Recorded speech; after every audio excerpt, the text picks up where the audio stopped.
दोस्तों, नवरात्रों में जो भक्त खा लेता है यह दो सब्जी, उसका व्रत टूटने से कोई नहीं रोक सकता।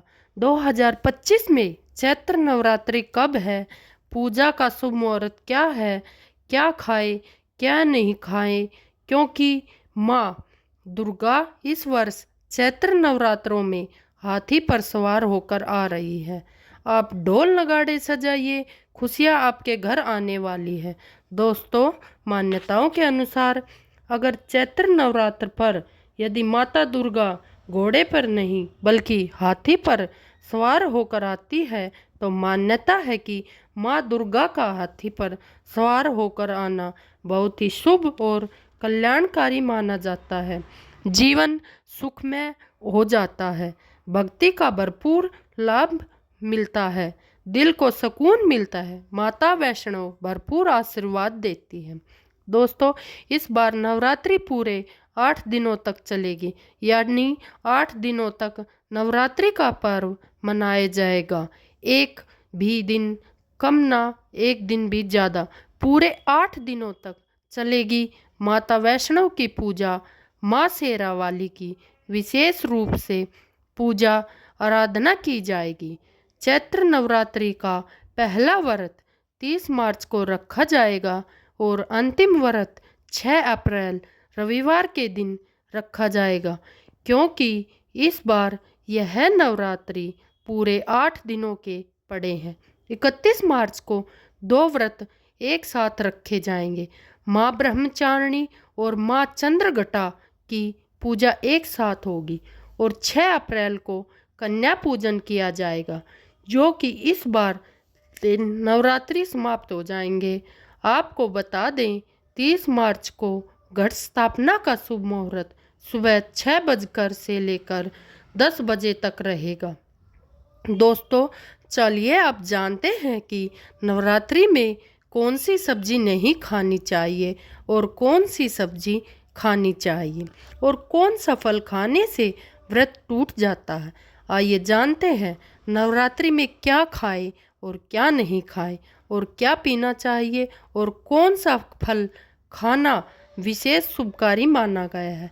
आज हम आपको विस्तार से बताएंगे, लेकिन आगे बढ़ने से पहले कमेंट बॉक्स में अपनी राशि ज़रूर डाल दीजिए।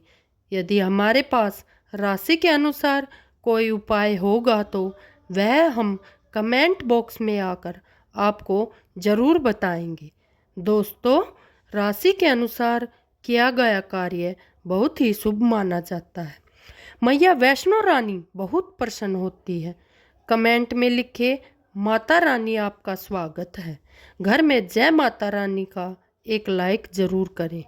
वैष्णो रानी के लिए एक लाइक तो बनता है। दोस्तों, शास्त्रों के अनुसार बताए गए व्रत चाहे किसी भी प्रकार के न हो, उनसे जुड़े पालन का नियम करना अति आवश्यक माना जाता है, क्योंकि जो मन के मुताबिक किया जाए वह संघर्ष नहीं कहलाया जाता कि मनोकामना को पूर्ण करने के लिए थोड़ा सा संघर्ष यानी कि तपस्या करनी पड़ती है। इसलिए ऐसी मान्यता है कि व्रत को पूर्ण विधि विधान से किया जाना चाहिए, तब आपको व्रत का पूर्ण लाभ प्राप्त होता है। अति उत्तम और सिद्ध दीर्घायु वरदान प्राप्त होता है। आपकी सभी मनोकामनाएं शीघ्र मैया रानी पूर्ण करती है। ऐसे व्यक्ति को मरने के बाद माता रानी के चरणों में स्थान मिलता है। वह सदैव माँ की सेवा करता है। ऐसा भक्त स्वर्गलोक में, इसलिए हर शास्त्र यही कहता है कि सच्चे दिल से अगर आपके मन में ईश्वर के प्रति श्रद्धा हो तो बिना पूजा पाठ के ही सारा फल मिल जाता है, और अगर में मन में ईश्वर के प्रति शंका हो तो उस मनुष्य को कई जन्मों तक सुख प्राप्त नहीं होता, वह नर में ही भटकता रहता है। भगवत गीता में भगवान श्री कृष्ण ने स्वयं कहा है, जो मनुष्य सच्चे हृदय से ईश्वर को पुकारता है उसको माता उस शक्ति से जुड़ा जाता है जिससे वह सच्चे हृदय से पुकारता था। इसलिए भगवान भी कहते हैं कि सच्चे हृदय से ही ईश्वर को पुकार लगानी चाहिए, जिससे आपकी हर मनोकामना पूर्ण हो जाए। ऐसे दोस्तों, चाहे मर जाना, भूल कर भी नवरात्रि को दिनों में पानी पूरी कभी मत खाना, क्योंकि इस दिन कभी कभी बीच में शुक्रवार पड़ जाता है और शुक्रवार को माँ संतोषी का वार कहा जाता है। माता संतोषी खट्टी चीज़ खाने वाले व्यक्ति से हमेशा क्रोधित रहती है, नाराज रहती है, क्योंकि नवरात्रों में माँ संतोषी जागृत अवस्था में होती है और उनकी भक्ति नवरात्रों में कई करोड़ गुना बढ़ जाती है। नवरात्रों में जब शुक्रवार पड़ जाए तो इमली नहीं खानी चाहिए। माता संतोषी रूठ जाती है, आपको दंड दे सकती है। नींबू नहीं खाना चाहिए। वैसे तो नवरात्रि व्रत में नींबू खा लेना चाहिए, पर अगर शुक्रवार हो तो माता संतोषी के क्रोध से बचने के लिए नींबू नहीं खाना चाहिए। इस दिन नींबू का त्याग कर देना चाहिए। दोस्तों, पानी पूरी नहीं खानी चाहिए, क्योंकि इसमें लहसुन प्याज होता है और खट्टा भी होता है, जो व्रत को भंग कर सकता है, पाप लग सकता है। ध्यानपूर्वक अगर आप शुक्रवार को खट्टा नहीं खाते हो तो माता संतोषी आपको धन धान्य से माला माल कर देती है, आपके घर में अपना वास बना लेती है। बस शुक्रवार के दिन, नवरात्रों के दिन में इस चीज़ का त्याग कर देना चाहिए। नवरात्रों में लहसुन प्याज और खट्टा, फिर चाहे आपने व्रत नहीं रखा फिर भी आपको शुक्रवार के दिन या अन्य दिनों में लहसुन प्याज नहीं खाना चाहिए। दोस्तों, नवरात्रि के दिन सेब जरूर खाना चाहिए। शास्त्रों में बताया जाता है कि भगवान में सेब का भोग आदि जरूर अर्पित किया जाता है। अगर आपका व्रत है तो आपको सेब जरूर खाना चाहिए। केला, पपीता, तरबूज और मीठे अंगूर जरूर खाने चाहिए। इन फलों से व्रतधारी को शक्ति मिलती है और व्रत संपूर्ण हो जाता है। शास्त्रों में बताया जाता है कि नवरात्रों के दिनों में सीताफल जरूर खाना चाहिए।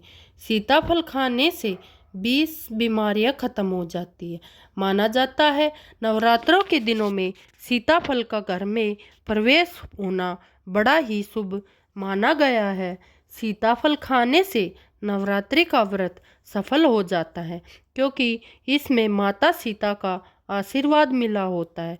माना जाता है कि भगवान राम के वनवास के दौड़ में माता सीता ने यही फल खाया था। नवरात्रि के दौरान इसे जो भी खाता है उसे दुखों का सामना नहीं करना पड़ता। सीताफल आपको जरूर खाना चाहिए। माता सीता प्रसन्न होती है और आशीर्वाद देती है। दोस्तों, नवरात्रों में तेल की तली हुई हरी मिर्च खा सकते हैं, लेकिन कम मात्रा में खाना चाहिए। नवरात्रों के व्रत में ज़्यादा तीखा खाना नहीं खाना चाहिए। तीखा खाने से व्रतधारी की जो पेट की आंतें होती हैं उसमें जख्म हो सकते हैं। इस दौरान हमें व्रत का पालन करते हैं तो बहुत अच्छा होता है। व्रत दौरान हमें हल्का ही खाना खाना चाहिए, यही उत्तम माना जाता है। दोस्तों, व्रतधारी को आलू अवश्य खाना चाहिए। इससे हमारे शरीर में ऊर्जा की भरपूर ज़रूरत जो होती है पूरी हो जाती है, और आप आलू का पानी भी पी सकते हैं। दोस्तों, नवरात्रों में भिंडी की सब्जी ज़रूर खाना चाहिए। भिंडी में कई ऐसे पोषक तत्व होते हैं जो हमारी हड्डियों को मजबूत बनाते हैं। दोस्तों, नवरात्रों में बैंगन की सब्जी ज़रूर खानी चाहिए, लेकिन याद रहे जब नवरात्रों में सोमवार पड़ जाए तो बैंगन की सब्जी नहीं खानी चाहिए। नवरात्रों में सब्जी में हरा धनिया ज़रूर डालना चाहिए। हरे धनिया से भी व्रतधारी को पोषक तत्व मिलते हैं। नवरात्रों में हरा धनिया अवश्य खाएं, इससे जो शुगर लेवल है वह कम हो जाएगा। नवरात्रों में रिफाइंड का तेल और सरसों का तेल भी व्रत के दौरान नहीं खाना चाहिए।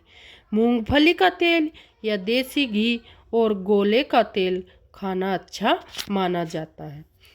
दोस्तों, नवरात्रों में व्रतधारी को डब्बा बंद लस्सी डब्बा बंद जूस नहीं पीना चाहिए। इसमें कई केमिकल मिले होते हैं जिसके कारण आपका व्रत टूट जाता है। जब भी आप फलों का जूस पिए तो याद रखें उसमें नमक नहीं डालें, नहीं तो व्रत टूट जाएगा। और साथ ही साथ जूस में बर्फ़ भी नहीं डालनी चाहिए। फलों का सादा जूस पीने से व्रत सफल होता है। नवरात्रि के दौरान सिंघाड़े का आटा, कुट्टू का आटा खाने से पहले यह देख लें कि आटा पुराना नहीं होना चाहिए, क्योंकि पुराने आटे में कीड़े वगैरह पड़ जाते हैं जिसके कारण आपका व्रत टूट सकता है। क्योंकि यह छोटे छोटे कीड़े हमें दिखाई नहीं देते और आपके मुंह तक पहुंच जाते हैं।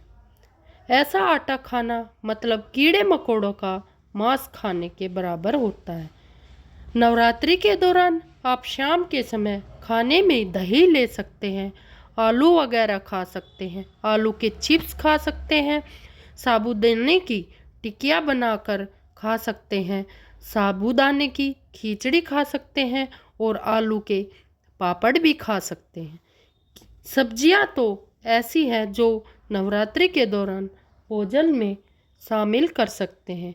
इससे आपको एनर्जी मिलेगी और आपका व्रत सफल हो जाएगा।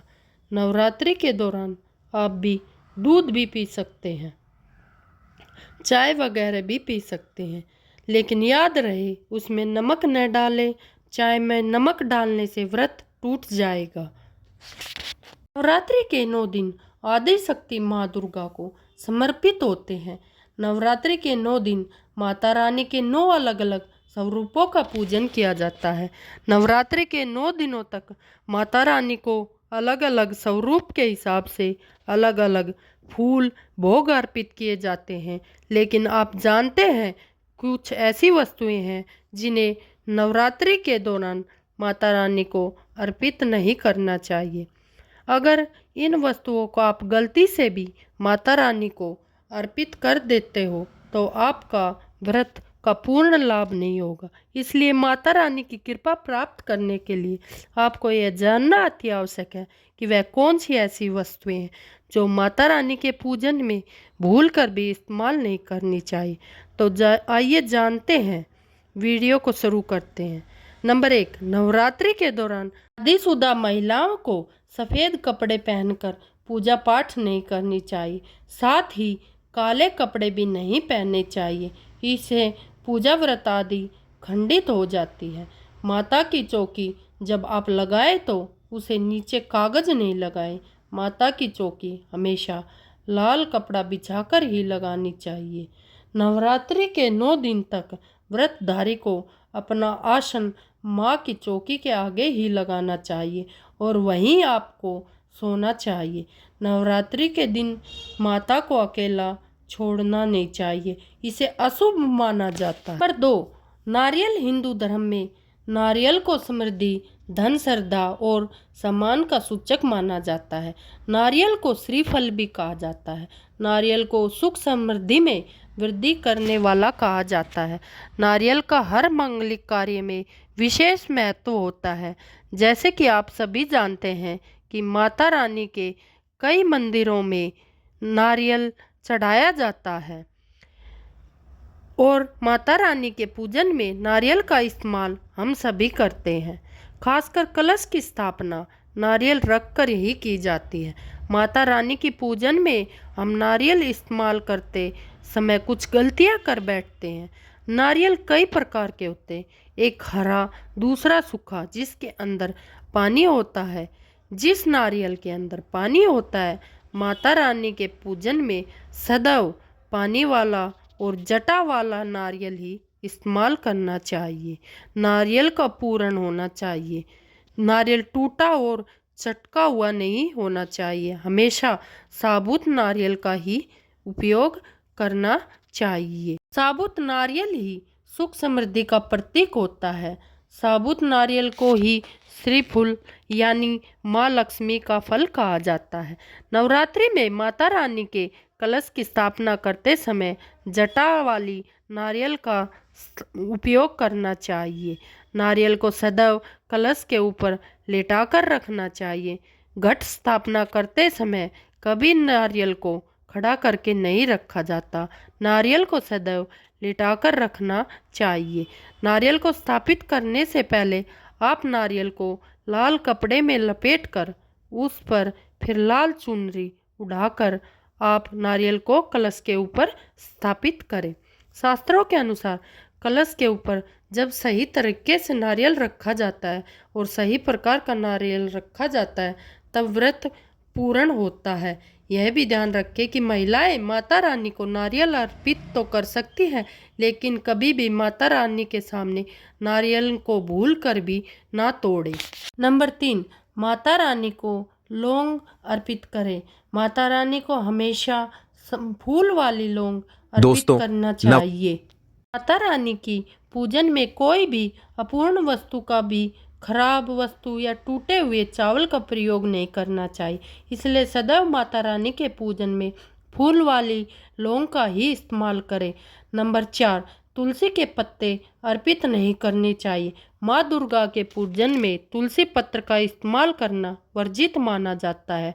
तुलसी पत्र के अलावा आंवले के पत्ते भी माँ लक्ष्मी को अर्पित नहीं करने चाहिए। नंबर 5, घास भगवान श्री गणेश को अति प्रिय है।